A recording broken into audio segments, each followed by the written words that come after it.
As, as the Director of Education for a number of nonprofit organizations, she created and managed adult learning events in the United States, Canada, and Europe.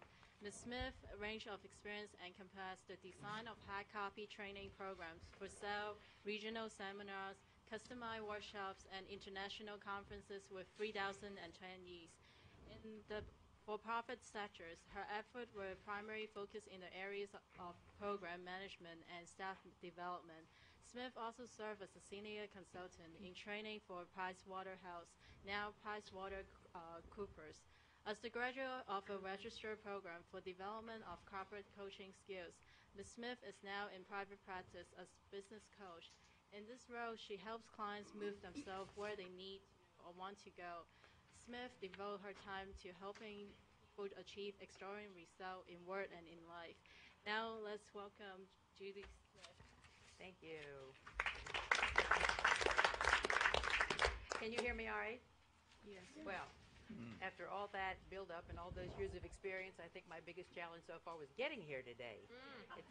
I haven't been into NIH since they started all the security procedures, and it took about 2 hours from my apartment, which is in Maryland, to get here. So I'm very glad to be here and very glad to see you all. The focus today, well, we were going to get to specific things on organizing, but I am of a mind that the reason that organizing is so for all of us is that it's time-consuming, it's boring, it doesn't last, it's hard to throw away things, it's all of those things that you know. And they tell us that the difficulty with organizing is not necessarily that you don't have enough room or that you'd have too much stuff, that too, but that you don't know how to organize. Now, we're not talking rocket science here, folks, but if there is a procedure that you can follow, if there are specific skills in here's how you start, here's what you do next, here's what you do next, those are skills that last you all your life and things that you can use to organize anything.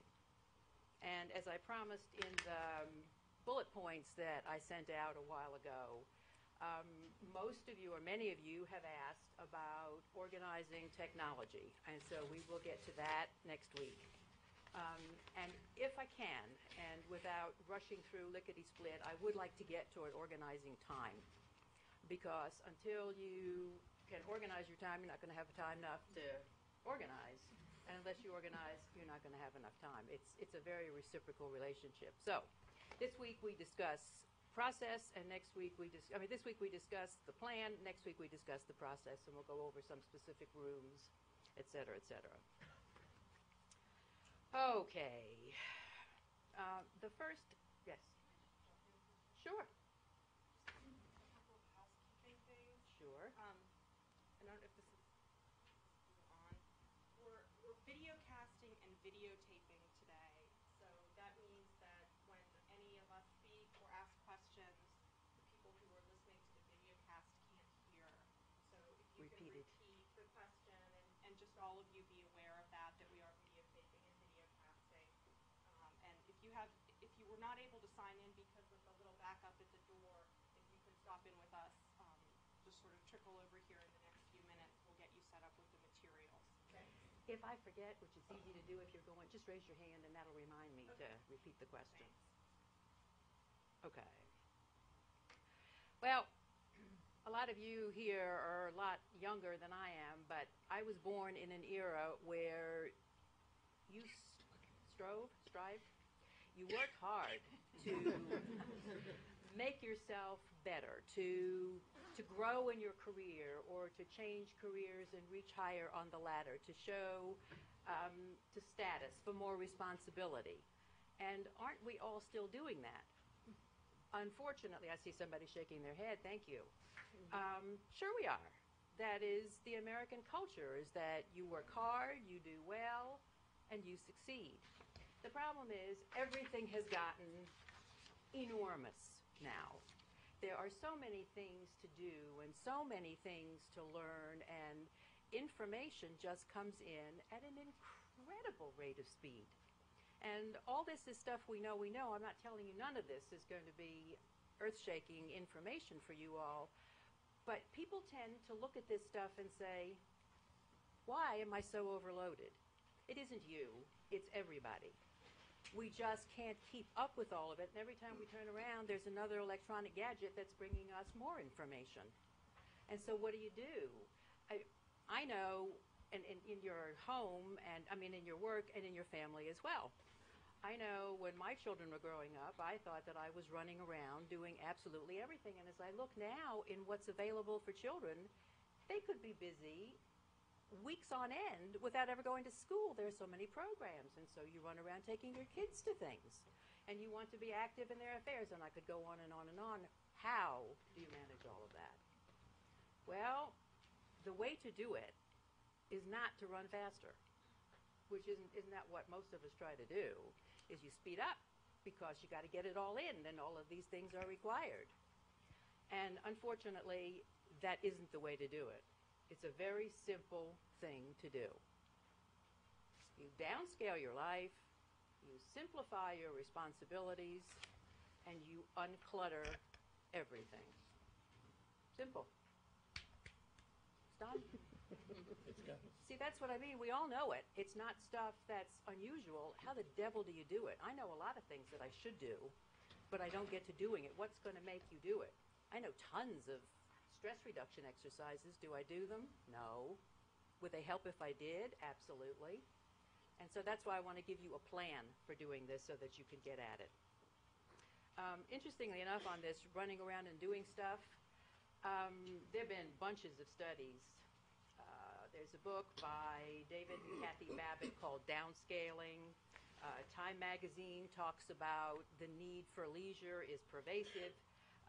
USA Today called Downscaling the trend of the decade. Isn't that interesting? That we've come to a point where now trying to catch our breath is a phenomenon of the decade. I didn't bring this because I'm selling their magazine, but I think it's very interesting that there's a whole new magazine out on this topic now.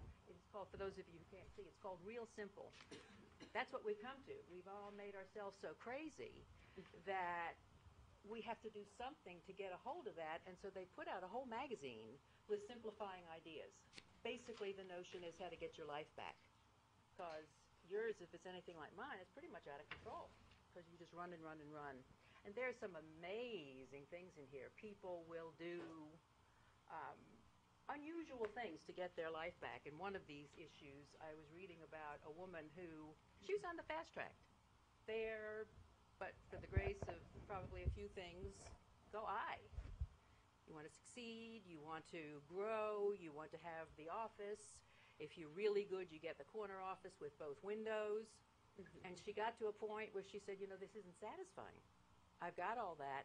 She quit it all. Now, I'm not advocating that you do that either, but she quit it all and went to work on in a lobster plant in Maine. Gave it all up, left Chicago and went. And there are those who do that. Anyway, you don't have to be anything that that dramatic. If you don't like your space, quit. No.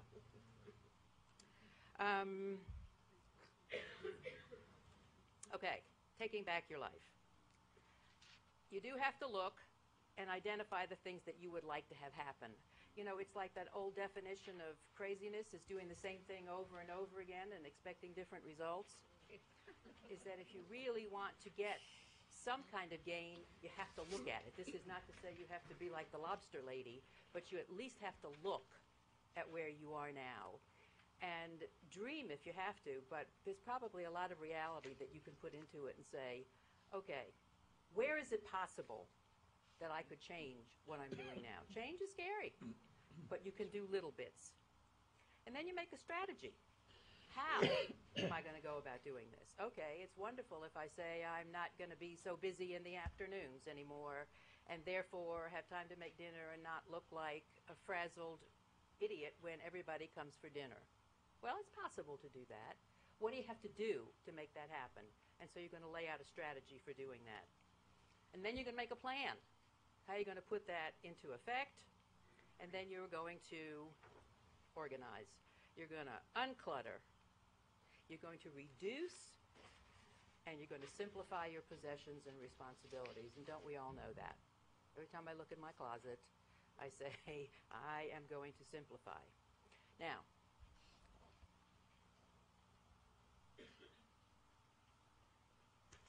this is not meant to be funny. This is the truth. I am a messie. And would you believe that there is an organization of these people? I was really, it's in your, have you got the resource guide yet? Don't look for it now, but it's in your resource material. There is an organization called Messies Anonymous. And they are people who are so far out of control that they've gotten together and they help each other to get unmessy. Well, in preparation for this workshop, I decided I better do that. I better at least try and see what it's like, because I have been a mess all my life. I look organized. I do a good front show. But underneath, I've got stuff under the bed. I've got closets that are hideous. Do you know, I don't know if I should admit this, I run an office at home. I don't have a folder. I have a piling system, not a filing system. I do. And unfortunately, I know generally where things are, but it is so easy to forget. I spend more time looking for stuff that I can't find than if I put the foolish thing in a specific place and then went and got it all the time. And that's the notion behind organizing now that I've done it. It is incredible.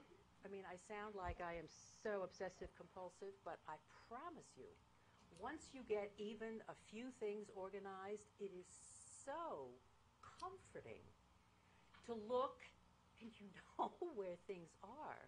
Besides the fact that it is pleasant to look at, it gives you a feeling of control, which many of us probably do not have in our lives right now. Life controls us, we don't control it. And it's pleasant to look at. It is very refreshing to come into a room where you don't have to step over the dirty clothes that are on the floor, the half peanut butter sandwiches that the kids have left, and I had one who did that, only she put it under the bed. I found it years later. It's true. I mean, all of us can probably tell horrendous stories, but if there is a place for everything and everything in its place, and they call it in the materials that I read, they call it a home. And it makes me laugh every time I think of it. If everything has a home, then you know where it belongs. More about that later. Okay, the workshop is called Getting Organized. In getting your life more organized, you know, and you help me here, I'll give you a list of the things that I saw that were, or that I could think of that were out there in the world today that would help us organize our lives. I know we don't like to talk about this, but there is fast food. And it'll get us through a pinch if we want to. I know the kids would like to do it all the time, but there wasn't fast food much before my kids were, not when I was growing up anyway. We had to cook dinner every single night. There's express banking. There's online shopping. Be careful, that'll get you in trouble. Lord knows, and be careful because this could work in reverse. You can use the internet for research. I used to spend hours and hours and hours in the stacks of libraries.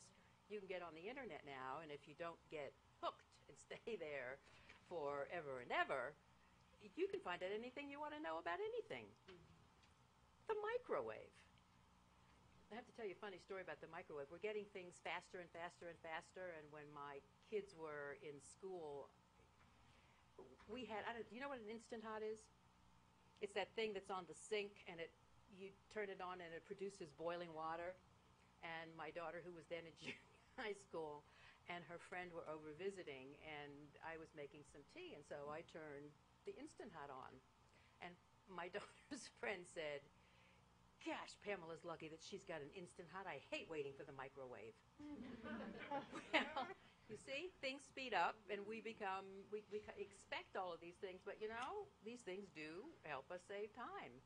And tons of other labor-saving devices. I discovered a new one last week. I can read the Washington Post online, customized for me.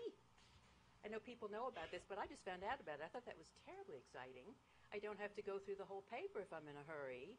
I get a list of what's going on with America at war and what the headlines are, and I can read the paper in just a few minutes. So there are life-saving things, time-saving things for everything in life.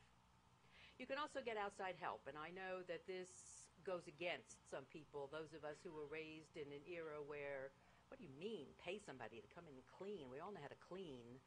However, if you are really overwhelmed, or if you been ill or just had surgery. Or I had a friend who asked for it as a gift, and I thought that was a pretty clever thing to do, to have somebody come in and help them clean once, twice, once, whatever it is that you can do, and it can be a help. It's not that you're giving in and you have to feel shameful for going outside and paying somebody, but think about it as a backup kind of thing. Anybody else with ideas that I haven't thunk up yet? No? Have we run the gamut for what's out there so far? Wait till tomorrow. There'll be something new. Now, all these things that save us time, yeah. But you have to make sure that you use the freed up time in a good way and not waste it, because then you're right back in the same cycle again. I know I hear it in my own children. I have grown adults, and I certainly did it when I was going through building up my career. Just so much to do at work, and I can't do that because I got to get this done, and I've got to. And you take work home, and then that's still going on. There's a very fine line, if any, now, between work and home. You take the computer home, you take everything with you, you have to make phone calls for the doctor at work, and it begins to blend. I read somewhere, and it's certainly true, regarding all the work that you need to do, the time that you need to spend on getting your work done, it is a safe generalization to say no one ever went to his deathbed saying, I wished I'd have spent more time at work. So you can think about that. Okay. The life of a Messie. I've been trying for years to get organized. I've got a ton of books. I've got clipped articles. I've taken workshops. I've spent a fair amount of money on baskets and containers. I love containers. I recognize that I have a container fetish that I must have started years ago, and I brought you some of them to show you. I have hooks and sorters and racks and all sorts of things, calendars and planners, and to-do lists to paper my wall with. But I'm still a mess. And if I do finish, if I do get something done, I don't quite make it in terms of getting the whole room done. Because unless I stay at it, the clutter comes back. And you think, this is not fair. What's wrong? And so part of the system that we have to talk about is keeping with it. Things change. Unfortunately, you get more stuff. And the way you've organized something may have seemed terribly clever and organized in the beginning, but then as you start to use it, it isn't as efficient as you thought it was.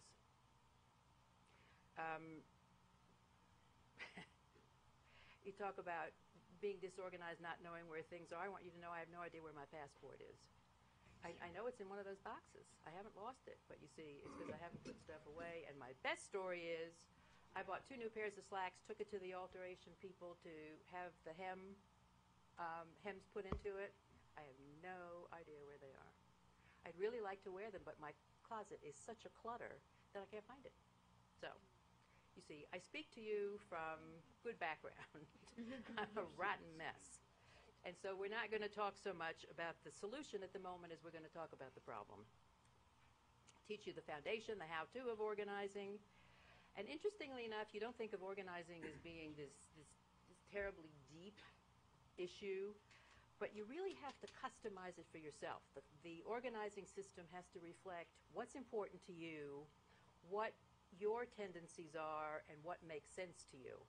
So that if you're putting things away by category as opposed to by usage, maybe that isn't the way you think. And so you have to put it away so that you can get to it right away. You always know where it is. And because it has a home, you will always know where to put it back.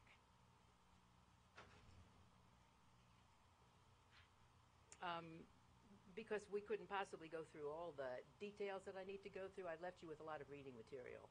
There are tips for organizing that in case we don't go over all of those, or if you read them between now and next week and you want to ask about them, you can raise the issue again next week.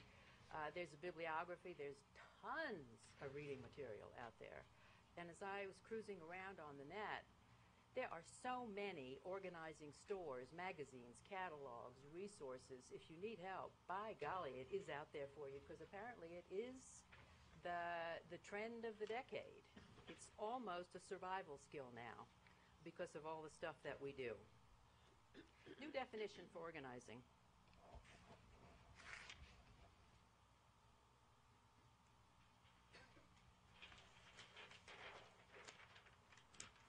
And this is what it's come to in the 21st century. We used to think of organizing as something pretty simple. You clean up your mess and you put it away and you're organized, right? Well, there's so much stuff now that we're considering organizing. Learning to organize is the process by which we create our environment, work, home, whatever, that enable us to live and work as we want to, not as life makes us. And, you know, I hate to be the school teacher type and say, learn this, but I think this is very interesting. I think it is an impactful kind of statement that it is a survival skill right now.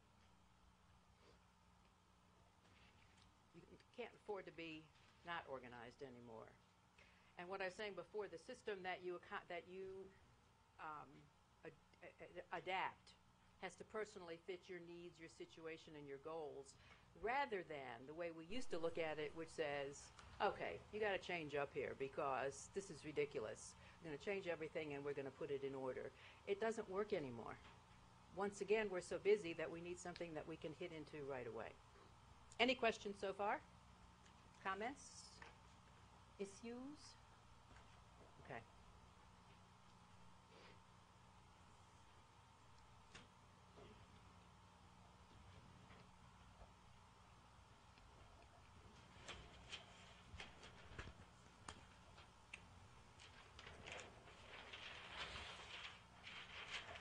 Organizing involves 3 steps. Probably in your notes somewhere.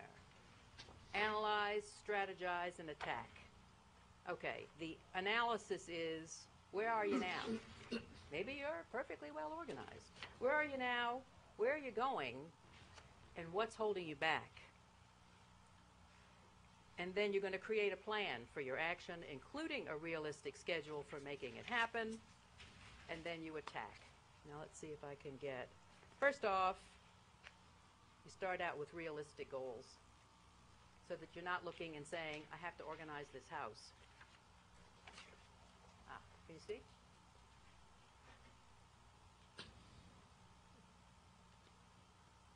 So, don't do the old half full, half empty. Start very, very small and get up to it gradually and then look positively at what you've done. Second of all, on the strategizing and creating a plan. Basically, it's telling you how to schedule your work. I don't know if you can read it back there, but it doesn't make any difference. It's talking about you want to change the colors, and you want to change the furniture, and you want to get a decorator, and you want to clean the room, et cetera, things to get the room in shape. And so there you are with your strategizing. Now, that's the way that obsessive-compulsive that I am, that I would choose to strategize. Then, do we have left-handed people in here? Few of you all. Do you think in those terms? In the lists and the doing? Do you really? Did we condition you to do that? Because the right-brained folks tend to do this kind of thing, where you see the whole picture and then things come in from all sides. And it's like mind mapping. If you're familiar with mind mapping, where you take the whole picture and then the different aspects come in. Can you see it, Art, or am I standing in front of it? And basically, it's the same idea, but instead of doing it by categories, you figure the whole thing, and then what are the things that have to be done, and attack it from that perspective. There's a whole book out there now for you people called Organizing for the Creative Person. And it's for, you're laughing, I'm serious. Organizing can be creative. It doesn't have to be a dull routine. And basically, it's for right-brained people who tend to think in those terms rather than the strict organization.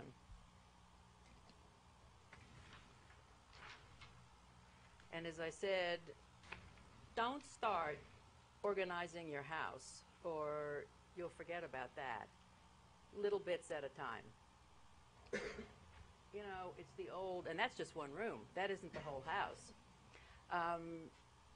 There was a book, in fact, it still is. I don't know whether Alan Lakin is still alive or not, but he wrote a book that is absolutely a classic about organizing time. And he was the first one, I think, who coined the term the Swiss cheese approach.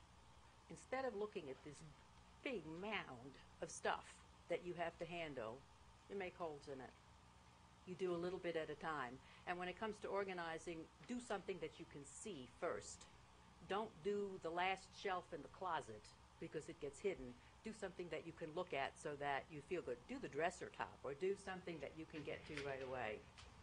But the notion being, start simple, do stuff that you can see, strategize however it is that you want to, take small steps, and do a little bit at a time. Any questions? Okay, the attack. This is now the organizational part. You dive into the clutter. Sort the items. And it's important, again, that you do it so that you can see a result. Now, there are ways to sort and ways to sort. Here's the everything has a home.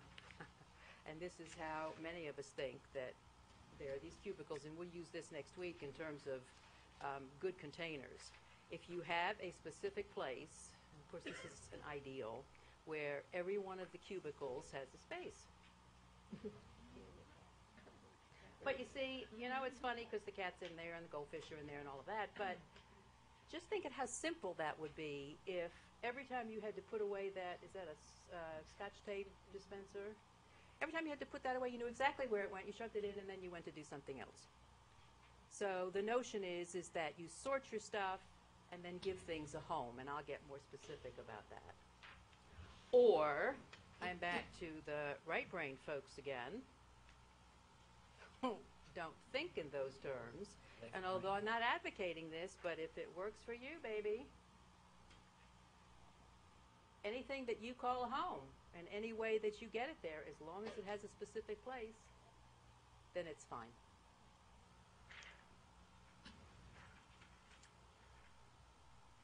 Okay.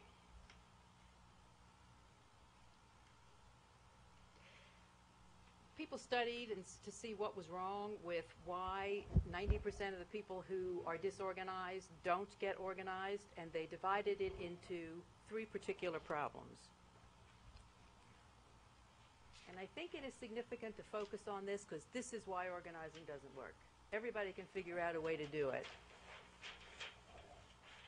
You're not organizing or you're not keeping it for one of 3 reasons, and level 1 are technical errors.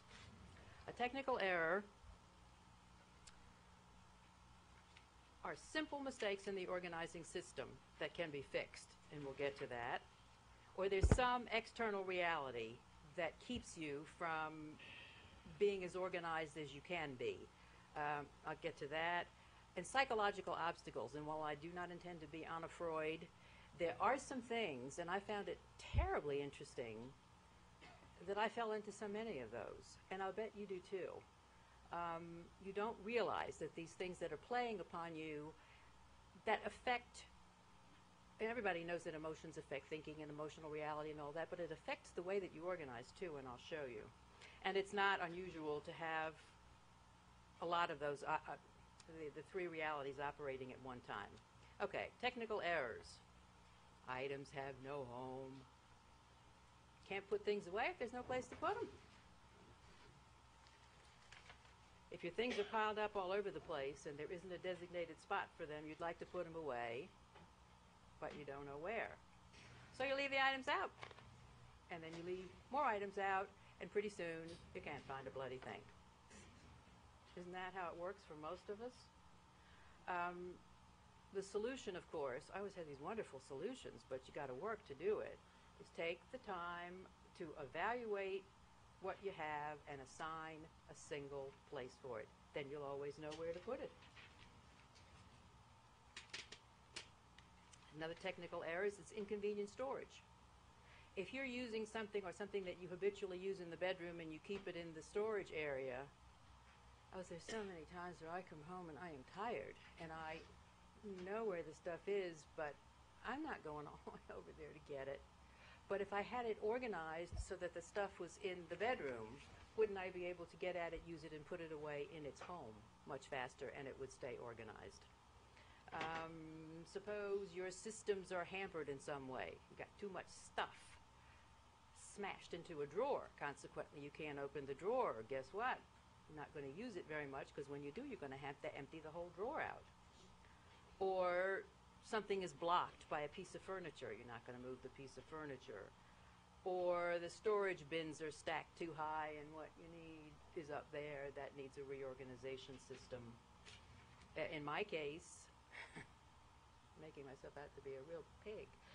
I had so much on my closet floor. I have a walk-in closet. Isn't that convenient? Look at all that floor space. And so if I couldn't find a place to put something because I wasn't organized, just for a little while I put it on the floor. Well, guess what happened? The floor got stacked up, and I reached a point where I couldn't open the door. I couldn't get in the closet. So I started wearing other clothes from the other, no, I'm not kidding. And the old, more stuff than storage space. Now, who of us doesn't have that problem? What do you do with all that stuff? Well, only two things you can do. Anybody offer up one? Organize or throw away. Oh, there you go. You throw away, or you get more storage space. Pretty simple. Organizing is cheaper and probably simpler to do. You can, there is a way, and we'll talk about that next week as well, you can stretch storage space. You'd be surprised how much more you can get in if you're looking. There isn't, I don't think, a square inch in my apartment that doesn't have a hook, a shelf, a rack, a something, and it really comes in handy. Every door that closes off, that isn't shown to the public, like the closet door, the back of the bedroom door, the whatever, has something on the back of that door. It's got a hook, it's got a thing that's got stick-em on it so I can put plastic bags in it. It's got, and it really does help. I mean, I look a little like a nutcase because there's stuff all over everywhere, but man, everything has a home. And it really is nice. Inside my closet, there's one bare wall. It's not bare anymore. I have shelves everywhere I can get it in. I have a laundry room. You should see the laundry room. It's floor to ceiling, literally ceiling, and I bought myself a ladder so that I could get to what I needed on top. Sir? I hate to throw things out, so I have two alternatives that I like to use. One is have a yard sale. Uh-huh. Two is give to Goodwill or Salvation Army or something. I feel good about those because one thing, I can make some money if I use the yard sale, and two, I give to charity, which makes me feel like I'm Good man. But I hate to throw out. Yeah, oh yeah. Well, that's the fear of waste basketry, is that, oh, what if I need it? What if? I have lived so much of my life with what if. I'm very consistent. Like I've never used the what ifs. My car and take stuff to the dump. You know, somebody could use that stuff. Exactly, exactly. And I'll Hate have a to throw list of out. some other things. Besides that, have you thought about your friends? And I don't mean giving garbage to your friends, but it's that old thing that's one man's trash is somebody else's treasure. And so, hey, I always ask my kids. Or other friends say, I have this purse that I just don't care for anymore. I mean, I wouldn't give her garbage, but some people would rather like it. Did I see another hand go up here? I love hands going up. Yes. You can always do an auction. And Stuff to an auction. bring your stuff or deliver stuff to an auction. Well, they'll pick it up, or you can deliver it. Aha. Or if you deliver it. Yeah. Will they take, and now that I didn't know. Can you take stuff that, like Sloan's or any one of those other places? They'll probably take just about anything but clothing. Really? Does it have to be a certain value? No. Like if it doesn't have to be an estate sale kind of thing? They take all consignments. They 'Cause- just don't want junk. Yeah. And they decide what's junk. They decide, and Sloan's, my experience with a friend of mine was, they came by and looked at her stuff and said, well, we would take this and this and this, Yeah. but we wouldn't take that and that and that. Yeah, I figured. And I figured. if they didn't sell it, they would keep it. They would not return it to her. Oh, isn't This that was Sloan's interesting? in Rockville. Well, now what if I said, but I'll come back They and don't. pick up? You can't come back and get it. If it doesn't sell, you can't have it back. right. Isn't that a nifty trick? Yeah. But there's another auction in Falls Church that we used, and they were very good. They took everything and sold everything, even for something small. Well, now, there always is the garage sale. And how many people here have had garage sales? Oh, and you've lived to tell the tale. I did a garage sale once. I thought it was a horror. I mean, it got rid of stuff, but man, it was a lot of work. Somebody said? It's a huge amount of work, and maybe I didn't do it right. I didn't think the profit was so great in all of that. Anybody make over $300 in this? Yeah? I'm going to talk to you. I had a lot of furniture though. Yeah. Big items. Okay, you had big stuff. Big stuff. Yeah. And when I sold my house, I'd rather take somebody from the audience. Yes, ma'am, in the back. My experience has been you're probably going to get more money financially if you write it off by sending it to charity than by trying to sell it. But my question was, in terms of finding a home for items, what about the items that need to go spend time in your house to build, like that aren't permanent? That's the problem I have with the papers that come home from school. You have to keep them for a certain period of time, Right. but they don't need a home because they don't live there. You'd rather they didn't live there. I would set a limit.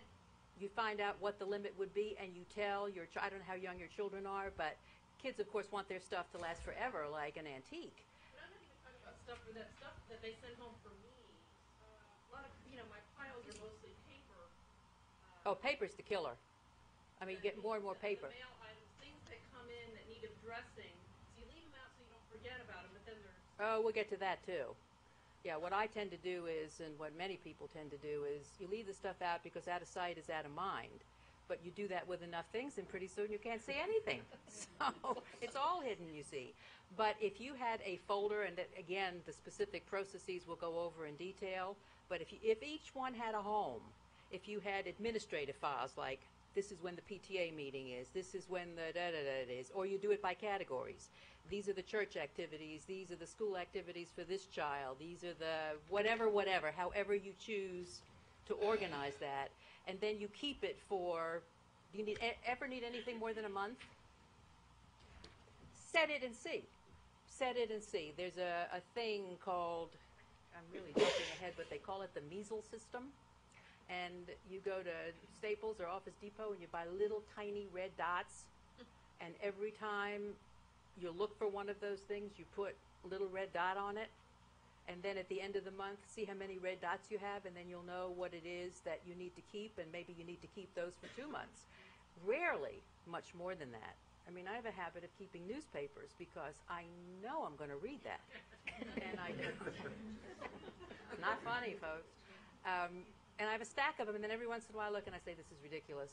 I mean, I'm going to get bugs in here, and I'm not going to read. If it's older than a few days, toss it.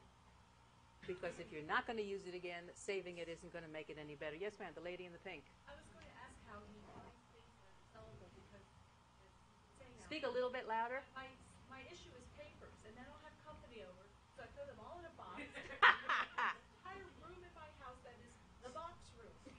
Boxes of papers that are here. I know I have to go through them because I just can't go to that wholesale. Yes, I have a similar problem. I have my college papers, and I'm not going to tell you how long ago that was. And I promise you I'm going to get through those. But I read in one of the books that I was reading to get ready for this workshop, and it said you keep a box in every room. And in that box, you put things that you know don't belong in that room. Their homes are elsewhere. And at the end of the week, you have to promise yourself, if it's tying a rubber band around your waist, whatever, you're going to put that stuff away. And I have done that. I don't have too much in the box, but it really does work. And I'll show you. I brought a sample. If I can find, here it is. My bedroom box that sits on a shelf in the bedroom, and everything that doesn't stay in the bedroom goes in here. And at the end of the week, I make myself take the stuff out of here and put it where it goes. And you know, if you keep up, you have the bullet points that I gave you with the SPACE, the evolve. That's keeping it up. We'll get to that also. We're not even on level 2 on the other errors yet, but keeping up the system.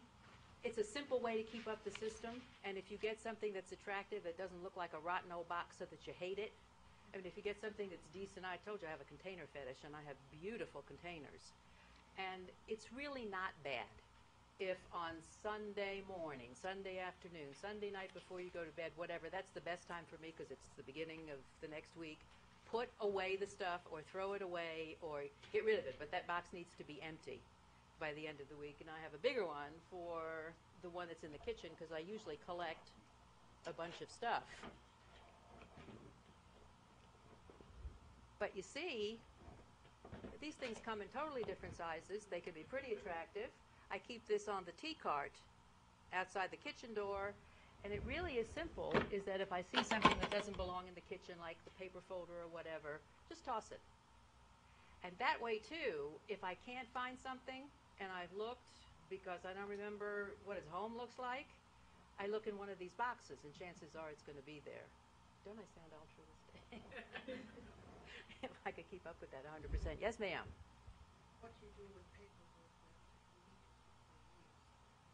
Drowning in it. Yes, aren't we all? Paperwork is the biggest problem we all have, I'd like you to know, because we generate it like crazy, and if you think computers save paper, you're wrong. They don't save time either, but we'll get to that next week. No, they don't. They make us more efficient, but they don't save time, but we will get to that. I have another whole thing on that, but let's just touch on it a little bit. First of all, how long do you have to save it? Legally, for one thing, how long does the lawyer say? If I ever had to check records, finances, they say that you don't have to keep those more than, 5 years, 7 years to keep your checkbooks? Or there are regs for keeping certain things. You're not going to look at those things again, and so unless you need to. And then you put that away in a box that's labeled banker's boxes. You know what banker's boxes are? No? Happen to have an overhead.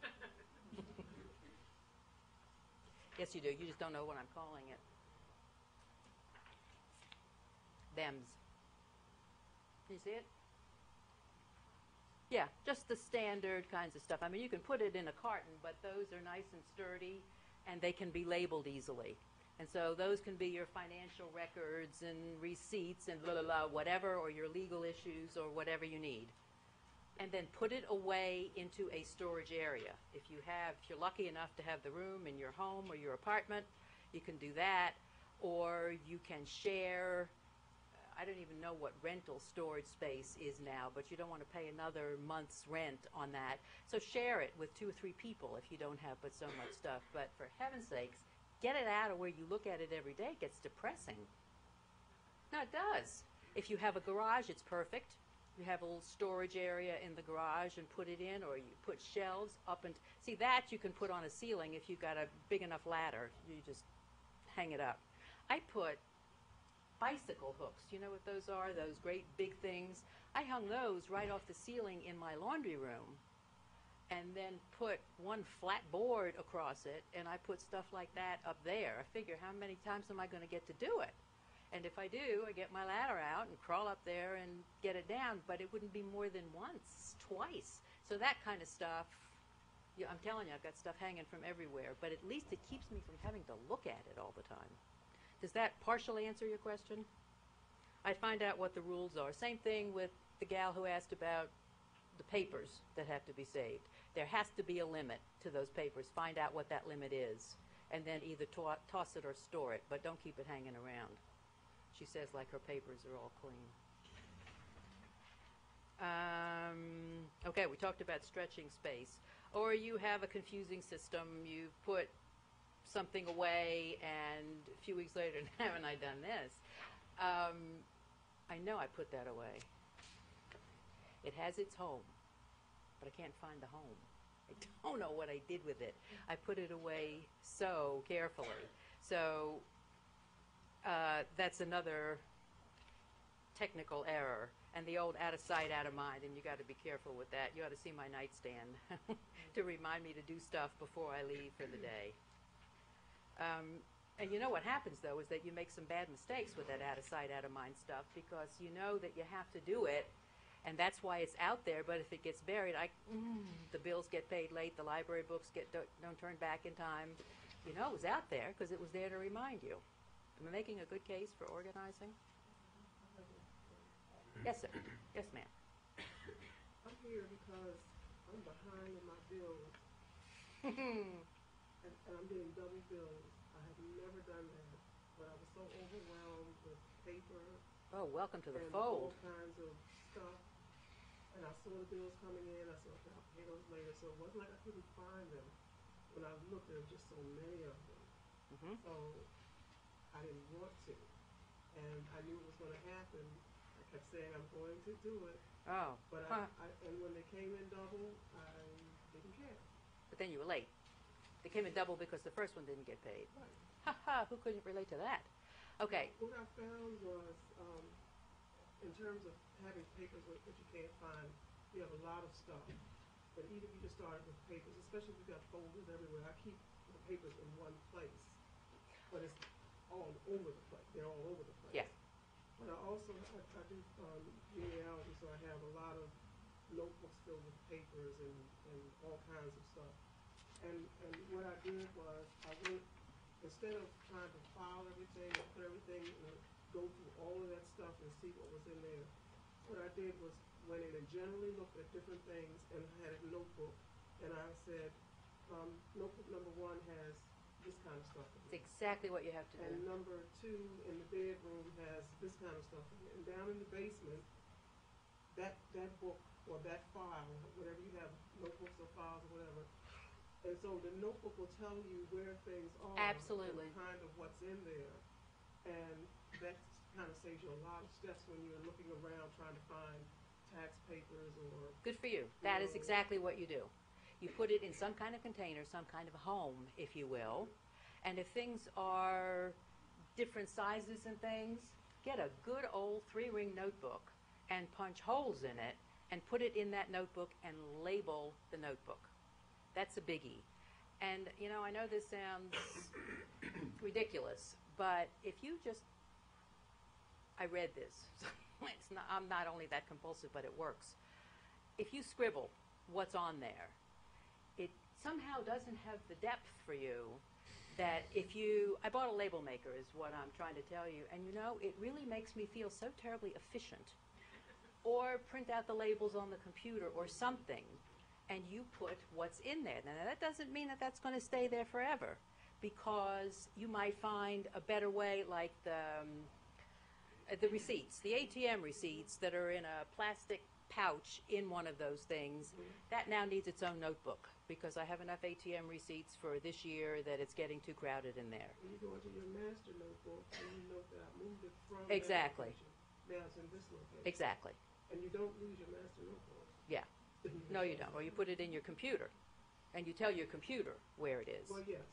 And so that's another way to do it. I like to type things down because then I don't have to write so much. And so, but you see, you're getting the idea. Yes, ma'am. I found that on bills, that if I take all my bills and I alphabetize them, then I write them all in a ledger, I put down the name of the account, and then I put down how much I owe, how much my payment is, how much is left, and the interest.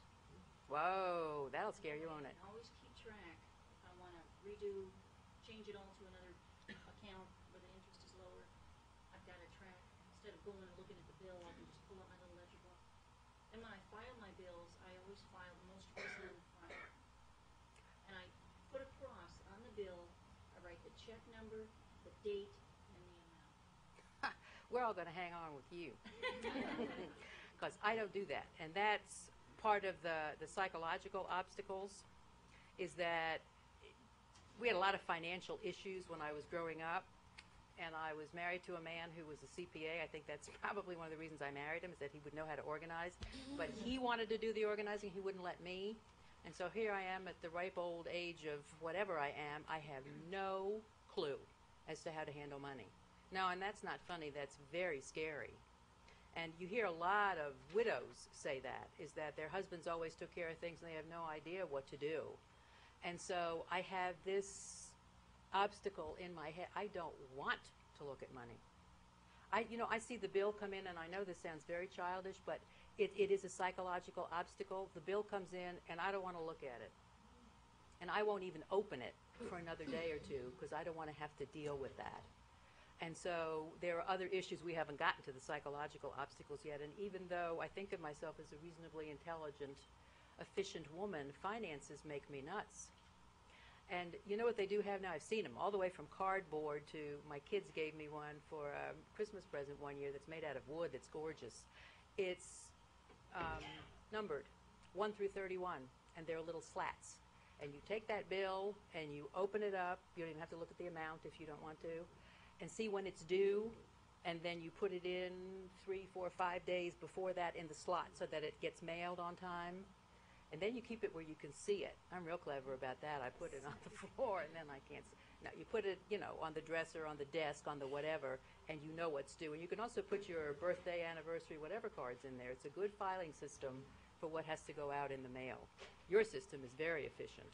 It takes a strong one of us to be able to do that. Yes, sir. For a lot of bills, you can have automatic payment. Yes, we're back to banking online again. Yes, you can do that. I'm a little nervous about that. Maybe I'm old-fashioned. Works fine. I know everybody says that it works fine. But yes, that's another way to do it. And in fact, I got so bad. Who was the lady who said her bills were late? Was that you?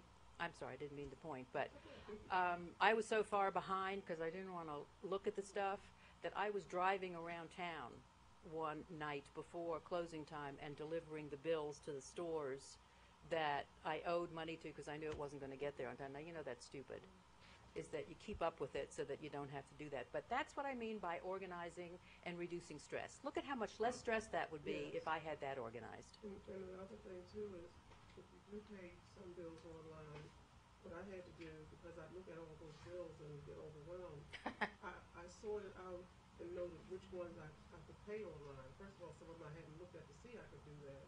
So once I determined that, and the other ones I was already paying online, I made a list of what those were, and then that way I could just pull those out, and I had less inside the folder than I did, initially. Doesn't that make you feel So good? then I just went through, sat down, got online, went to each website, and paid the bill, and that made me want to go on and pay, write out the checks for the others.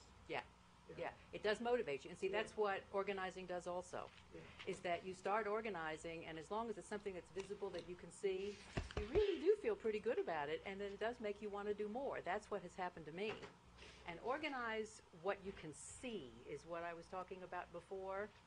And because I was going to stand here and tout about don't be embarrassed to ask for help, I wanted to see what it was like, so I hired a professional organizer for one time to come in and see it, and I'm not advocating that you do that because it gets a little pricey, but I'll tell you, these people know what they're doing. And in 4 hours, I was exhausted, she wasn't.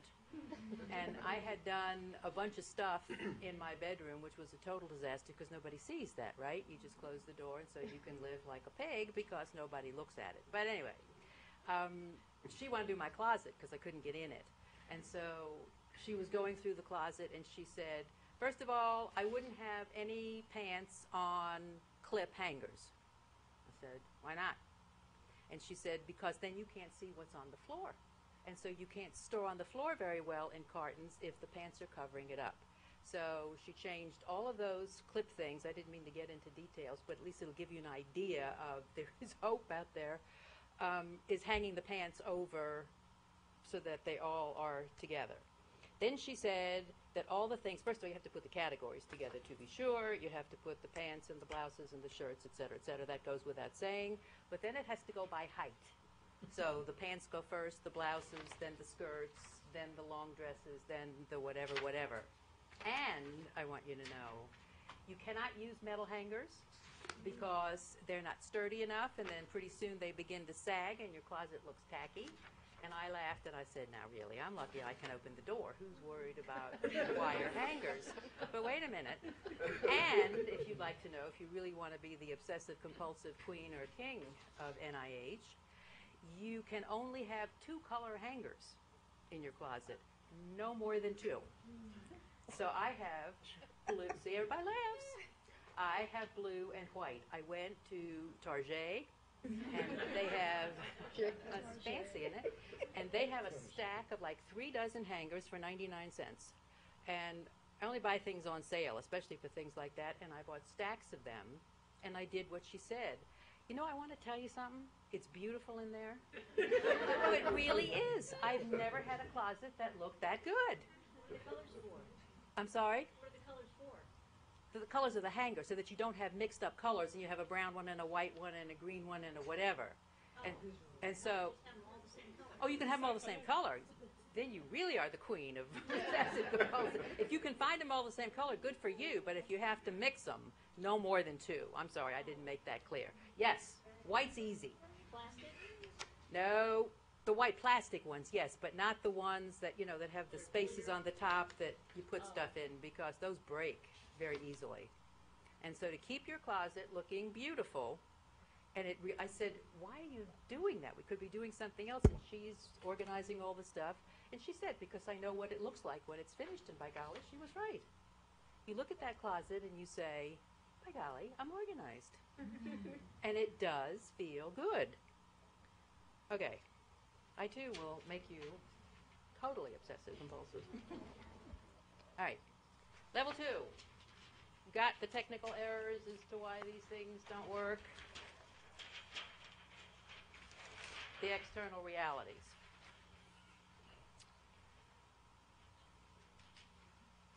Okay.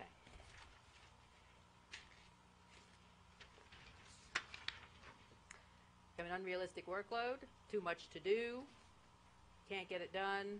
That's where you get outside help if you can. And again, bit by bit.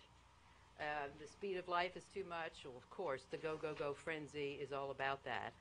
And the thing to do, see, it's again, it's in a vicious cycle. You'll have less stress if you can do this, and having done this, you'll have less stress so you can do more of this. It's before you jump, and how many of us, women in particular, do this.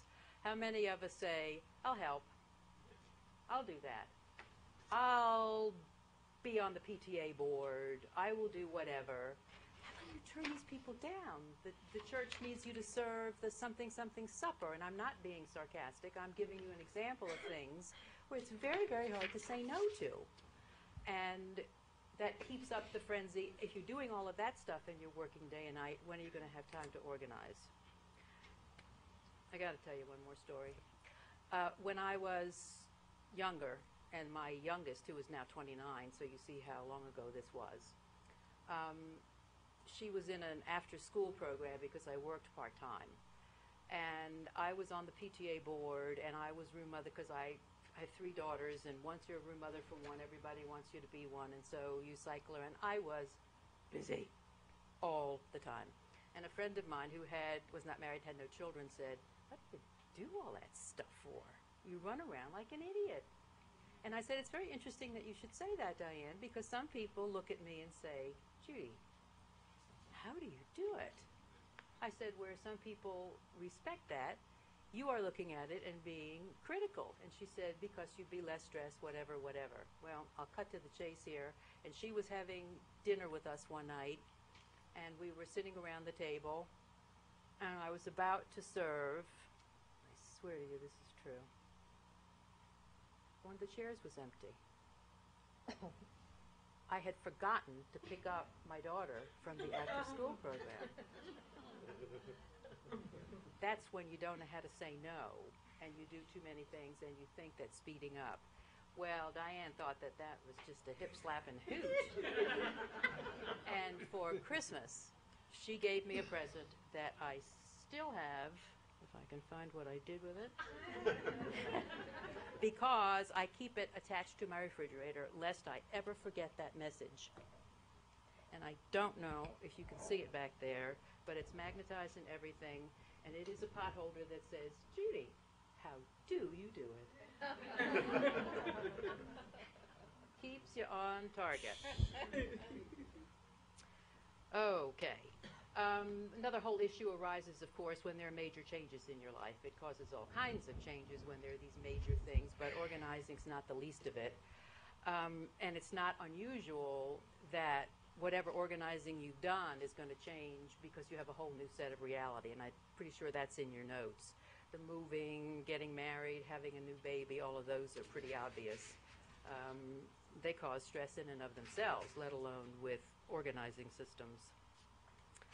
In that case, I wouldn't start organizing if you're involved in any one of those things, because why don't you wait until you see how things fall into place, or you can do the old banker's box routine and set it up temporarily, even if it's just almost haphazard. If it looks like it's got financial information in it, slap it in a box, write finances on it, and then you can get to organizing it later, because otherwise you're going to be doing double duty work. Limited space. Everybody thinks that that is their issue.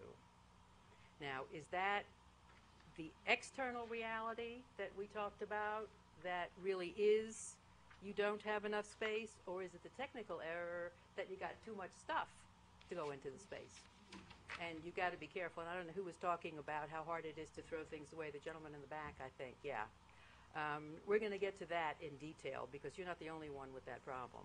That is very hard to do, and I'll show you reasons why, sentimental reasons people don't want to put it away, the what if, et cetera, et cetera. How do you know if you have too much stuff? How do you know if you can't throw it away? Well, one of the things that I read gave the rules. Get this one. You know that you don't have too much stuff because you don't have any excess items. You actually use everything you own. I want to see who, no, I won't even ask you. You're very organized. Everything has a home, and you know exactly where to find everything. Or you have made the most of every inch of your space. Nothing is wasted. And if you can answer these questions, you're finished with this workshop. You can teach it. But obviously, very few of us can fall into that category. But otherwise, you got too much stuff, and we got to organize it. I have back to the or getting to the psychological things. How do you know that one of the reasons that you're not organizing is because you have some hidden investment in things being chaotic? And like I said, I have no intention of pretending to be Anna Freud or having read any of those materials, but you know, there's simple everyday things that we don't realize that lurk around in our emotional psyches that can keep us from doing that. I have an aunt who, she is the sweetest, loveliest person in the world, and she has never put a thing away in her life. She's 70-something years old now. You can barely get in her front door, and she literally hides from the public because nobody's allowed in her house. Now, that's taking it to an extreme, and people tend to laugh at Aunt Florine, but it's very, very sad that that's what you have to do. How do you have friends that way? And so, yes, ma'am. Sorry, I'm just going to jump in here for a second. Forgetting the post-lunch drain here. Uh-huh. Will the police fill out evaluations whether you have to leave individually or not for 20 minutes? That would be great. I meant to ask that earlier, and I didn't. Sure. You want them to you? Hand it over to you? Okay. Cool. Okay. I have a challenge for you. Can you finish your story about Aunt Florine? She's very nice. You want her to visit you? What particularly? Well, you were addressing that there are some hidden objectives in keeping things chaotic. Yes. And hers is Is there an additional thought to that other than she doesn't want to be friendly, or? It's not a case of being friendly. I think she's afraid to be out there with the rest of the world for fear that she can't keep up, that she's not as good as neat as pretty as smart as, I mean, I don't know what the specifics are, but it's at that level. Now, it's a little late. She's in her 70s, but that lady needed help ages ago to do that. But that was also a prelude to what I'm getting to in a minute, which are there are psychological obstacles.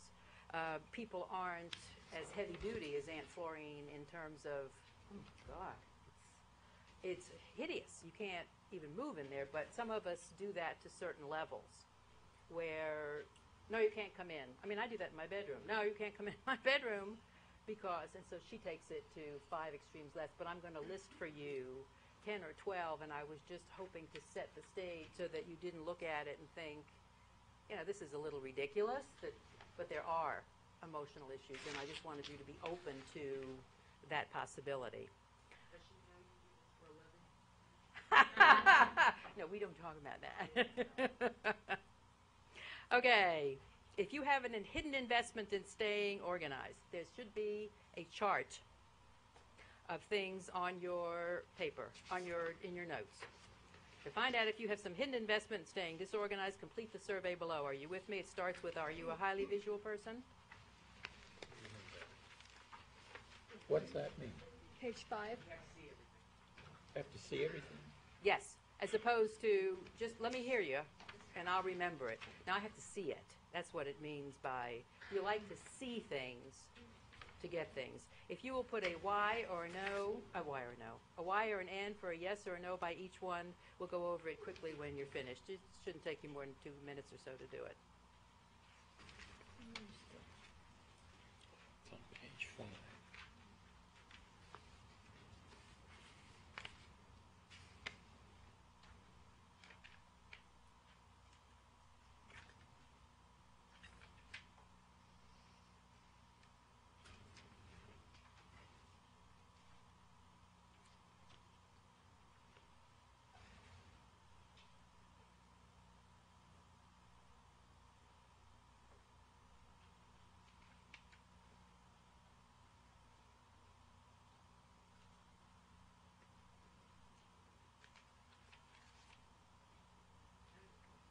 Yes. There's also that person that puts everything in a safe place and can't remember where the safe place is. I went on a trip last summer and I had a necklace that I forgot to put away. And so I said, last night I said, oh, I'll put it here, don't worry about it. Oh, I do that all the time. Right. Kidding? You see, that's why it needs a home. Oh, it had a home all right, but I don't know where the home is now. Yeah, I've done that also. And that's why you have to keep records of what's where. And I know it sounds, I thought, I'm going to stand up here and these people are going to think I'm out of my mind, that I'm so anal about all of this. But you see, it's the only way to do it. We'll get to those specific details. Everybody done? Oh, No? Need another minute? yep.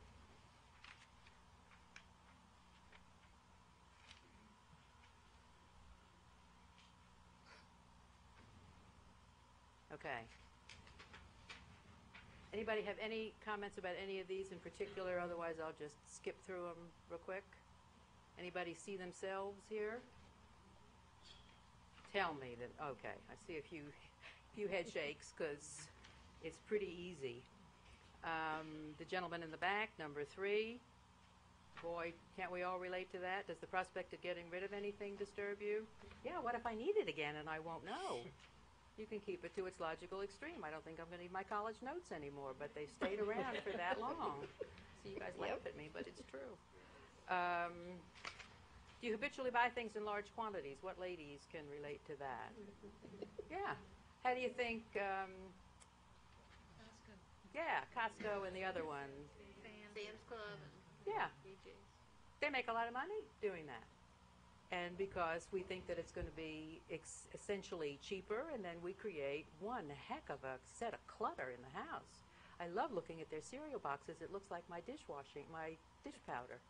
It's just humongous things. Are you continually buying more and more cubbies, containers, and baskets to hold everything? Yes.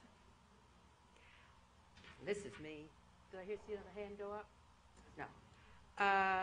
Do you harass yourself regularly with the mantra, I've got to get organized? Yes. Yeah. I wake up on a regular basis with that one.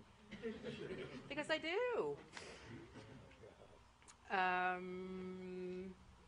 don't want to know this, but think about this. Were you more organized at an earlier time in your life? Does your disorganized keep you, I don't know what your roles are here or with your children at home, keep you from delegating things to others that would in fact relieve your stress because others could be managing some of that work? So think about that. Did you grow up in an extremely chaotic household? Are you carrying that forward with you? Or on the other hand, did you grow up in an extremely orderly household that was so orderly you couldn't wait to break away from it? But just think about those things. Those are not things that will pop up into your head now, but let that go through. And you should have the list in front of you so you can review some of this. And of course, you know my answer to this one. Does your accumulated clutter go back 15 years or more? I don't think I'm the only one. I don't mean as far as going back as far as college, but I bet you some people in here have clutter that go back more than a dozen years, because it's a pain in the neck to go through all that stuff, and then you've got to touch everything. I lived in my house for 30 years. It was a 4-bedroom, 3-level house. I now live in a 1.5-bedroom apartment. So let me tell you about organizing. But as I was going through some of those papers, which I said, this is ridiculous, this goes back years and years, I found my parents' wedding license. Now, I probably would never have known if I never saw it again, which is probably the point of most of this, but I'm so glad to have that. So you do have to go through every single thing. Do it in pieces, otherwise it'll make you crazy. Anybody here answer yes to 3 or more questions? Okay, nobody here? Just a clean crowd over here? Okay, come on, we tell the truth. If you answered yes to 3 or more questions, a psychological obstacle is likely working against you. It is important to identify it and learn to work around it, and I'll describe some of the barriers. I don't know if I want to go through all of those now. Maybe we'll go through it next time so that we can. Let's go through a few of them so that you can see how it works. Psychological, number 1, the need for abundance. I can relate to that. It's not necessarily me. It's that my grandparents were immigrants, and they came over from Eastern Europe not having enough to eat, and they came to the land of the gold sidewalks, to America. And so things were in abundance here, and my grandmother happened to be a marvelous cook. And so every day, she'd get up at 5 o'clock in the morning. She had 5 children, and the dining room table, which looked like half the size of this, was always covered with baked goods and foods. And I learned to think that that was just marvelous. You go over to Graham's house, and there was all this stuff. Well, I worshipped her, so I wanted more of that. And so I look in the refrigerator to this day, and when I've just come from the grocery store and there's all the pretty produce, the tomatoes are red and the apples, and I think it's wonderful. Well, maybe that's why you think I'm that size, but it just gives me such a good feeling. And you know, I've translated this to my kids, and I didn't realize that. My youngest will go to the refrigerator and say, "Isn't it nice? Look at the refrigerator." Yeah, because you see, that translates. It never even dawned on me until I started, going through some of this stuff, that of course I have too much stuff, because I think it's a good thing to do. So it may not be you, it may be years, or maybe on the other hand, you grew up and on the other side of the tracks, like some people did, and they didn't have anything. And so now they want to say, anyway, we could go on and on and on. I would love discussing this, but it affects a lot of people. There's nothing wrong being surrounded by volume, by the way, if you like all that stuff, as long as you have a place to put it, and everything has a home.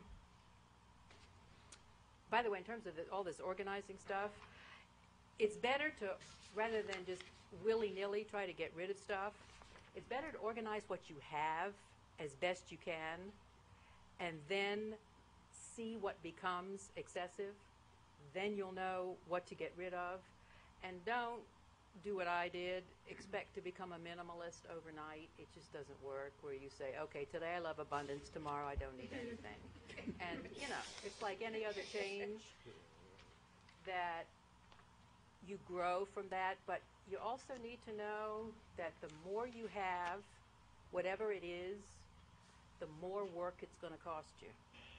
Because you don't ever get one thing in that doesn't need some attention paid to it. You launder it. You have to put it away. You have to fix it. You have to buy something that goes with it. There's an updated version that you have to get, so you have to do the studying. You see what I mean? Things are just not simple. They come in the door and anything that you get is going to require some effort on your part. So before you buy something, get something, take something, recognize that it's going to cost you. And so that requires stress. Yes, ma'am? I heard that things require maintenance. Absolutely.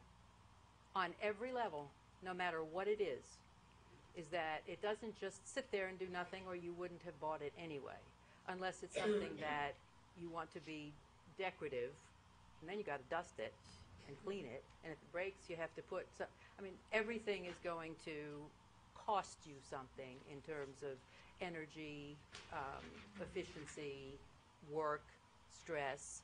And there's an old rule that I will leave you with before we close today. I've got a few more minutes, but and this is a good. I try to do this. I haven't quite gotten it yet. Before you bring anything else into your home, what's going to go?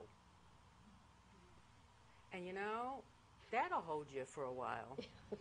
No, really, is that if before you think that you have this dying need for something that you can't live without, that you know full well, for the most part, that if you looked at carefully, you probably couldn't live without it. But if you can't, what place is it going to take? Because otherwise, you're going to go on and you're going to live where you're not going to be able to see the light of day. Yes, ma'am? I went to the Bahamas, and I came back with nothing. Can everybody hear her? I went to the Bahamas, and I came back with nothing I didn't take, because every time I looked for something to buy, I said, where am I going to put it? Good for you. And when I couldn't think of a place to put it, I didn't get it. Good for you. It me a lot. We're going to follow behind you, too, you and her. I do it now because I think I'm also a compulsive buyer. Oh, there's lots of us. I'm a shopper, but I'm a compulsive buyer. So now I'll say, what am I going to do with that? Where am I going to put it? And that stops me from buying. Yeah, that is the only way. Because if you say, do I really need it? I can find a stop. But, Yeah. you know, but I think about the fact that I can't find any place to put stuff now. That's right. Yeah. Exactly right. Yeah. And also, if I ask the question instead of what's going to go, and I ask the question, do I need it? Oh, I can always justify why I need it, especially if you live with the what-if principle. What if I needed that? Well, I have been very consistent all my life. All those things that I've gotten, what if? I've never used any one of them. So that's not a good question to ask. But what's going to go in its place? And if you do remember, it's going to cost you to have it. And until I read all of this stuff, that never really even occurred to me, is that everything requires some maintenance. And wait until we get into the technology portion. If you don't think that's going to require some maintenance and cost you more time and energy and all of that. Anything else? Thriving on the challenge, psychological obstacle number 2. Some people try to make it for themselves, make it messy enough so that you can save the day. And a lot of women are like that. I tend to do that with time. I like to see how far I can push it and still get it done, because then my juices really go, and really I'm much more creative when I'm shorter on time, because I've taught myself that. And I know I'm not alone in that. Not a healthy way to be. Causes a heck of a lot of stress. But that may be what's involved in your collecting a lot of junk anyway, is that you're going to prove that you're going to make this so that it is going to be efficient, and people will say, oh, look at your place. I just want to make sure that I get through. Unclear priorities is number 3 if you look at your list. If you're taking on too much, me with being the room mother and all of that, and everything is scattered in a million different directions, you're taking on too much. You've got to get back in your life. It's not just things in this case. It's that you're taking on so many things that the other parts of your life are becoming totally disorganized, if not your life also. Psychological obstacle number 4, fear of success or fear of failure. Many people fall in that category. Fear of failure is pretty easy to identify. Better not try it, because if it doesn't work, then I'm going to really look stupid. And if I don't even try it, then nobody will know. Lots of people fall under that. The fear of success is also, if I'm successful, then what will people expect of me after that? And so after success, where do you go? And there's also one of the stories that was listed in some of the reading is that there was a gentleman who was never getting past a certain point in his profession, and again, cutting to the chase, reached a point where he realized that his dad had been in the same field, and his dad had never made it beyond a certain point, and at some level he didn't want to show his father up because his father had been so good to him and helped him get started in the business, that he couldn't bring himself to have to make his dad face the fact that he didn't do as well. A little circumlocucious, but those things do operate.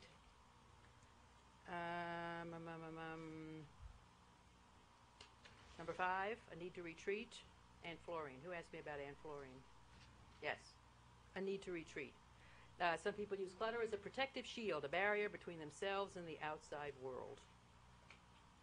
Need to live in an isolation tank can be the result of traumatic childhood, once one in where many losses were experienced, and then the pain continues, and you won't lose anymore if you don't get out there and experience yourself to more losses. And who of you are right-brained who think that you're going to lose creativity by being so obsessive-compulsive? Wrong.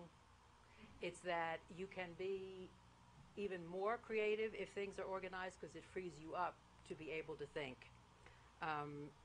If you have you also can create a system that is visually appealing. And I'll do this, and then we'll finish this the next time. People tend to look at organizing as being so terribly boring, but I think a lot of people don't look at the attractive portion of this besides being neat and orderly and being able to find things.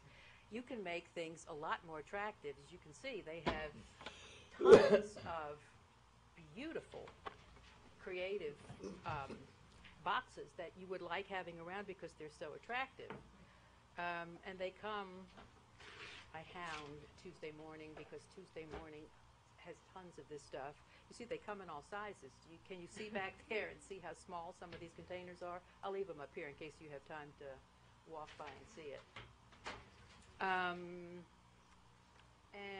if you really want to be very beautiful, it has that for storing papers or whatever. I think that's gorgeous. A little too feminine for you guys? Well, we have something that is much more efficient. And here's my favorite, and I never thought of it this way, but I just happened to be driving by the store, and it smelled so good I went in. Do you know that you can buy cigar boxes for 50 cents or $1, and they are marvelous containers? Look at the wood in some of those. I can still smell the tobacco, and it smells marvelous. And they come in all sizes. You can get huge ones, and you can get little ones, and they are wonderful for storing on a shelf. That this says extremely limited reserve, but you can put labels on these very easily, and they are very, very durable. Cigar store. There happened to be one near where I live, but I would just look and talk about inexpensive. 50 cents. Some of them will give them to you for nothing, but the store that I bought these, I couldn't pick out which ones I wanted. The boxes were just beautiful. So, all kinds. Any questions? I don't want to keep you because I know it's getting to be 1:30 and we need for you to fill out evaluation forms, and I do hope I'll see you next week.